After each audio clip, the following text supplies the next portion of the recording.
In 2022, parental rights groups had many wins in their fight for their children's education. And joining us this morning, Parents Defending Education's Director of Outreach, Erika Sanzi. Thanks for joining us this morning. We appreciate it. Your organization had such a busy year. My goodness, we want to highlight some of the wins and accomplishments, starting with the Biden administration disbanding the Partisan Parents Council after multiple parental rights groups sued because they said it was politically biased and violated federal laws. What role did Parents Defending Education play in obtaining this victory? Yeah, so as soon as we saw the council and who was on it, it became clear to people who know federal law that it wasn't balanced in its viewpoint. It was really loaded up with party loyalists and donors.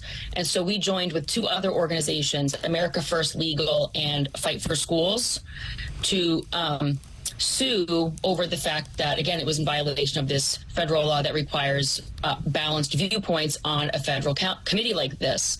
All they had to do was add some groups with different viewpoints to the parent council, and they could have moved forward. But instead, the Biden administration decided to dissolve the parent council, which certainly is their prerogative and lets us know where the priorities lie. Well, the administration thought all or nothing for them. So we want to see also, too, this case in New York City where these activists are trying to get rid of gifted and talented programs because those activists say it, quote, perpetuates systemic racism and reinforced hierarchies. Again, this is something that's happening really nationwide. Well, a judge tossed out that suit from them in New York City to get rid of it and said, nope, the gifted and talented program is staying. Tell us how your organization heard about this case that led to your involvement specifically. Well, we intervened on behalf of 6 families to defend the program, asserting that the proposed relief would actually be an equal protection violation. That case was dismissed, but is now on appeal. So we look forward to continuing our fight on behalf of these families for equal protection under the law.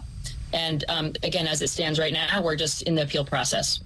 So what do you think some of the other major accomplishments from your organization were this past year? Because you guys are a grassroots organization, very young, but still you got a ton of members, and you're getting a lot of these stories from parents who were alerting you guys to them. So I think that we have victories that are very specific and then more generic. So, for example, the National School Board Association, which has imploded because, again, we saw that there was coordination between the National School Boards Association and the Biden White House to essentially investigate parents and even used terminology that referred to parents as potential domestic terrorists. So our ability to show that coordination and actual emails that had gone back and forth, allowed us to, I guess, really just, expose for the public what this organization was really about. And they went from having, all states as members, or maybe they only had 48, I'm not sure, but basically every state is a member. I believe that they lost half of their membership, which means that they lost half of their dues and essentially imploded. And, heads also rolled at the top of that organization. But then on a larger scale, what we've really done is just help give parents, well, number one, help them realize that they're not crazy and that when their gut is telling them that something is really wrong, that there's a good chance that they're right, and also that there's a very high likelihood they're not the only parent that feels that way. So we have, given them the confidence to speak out.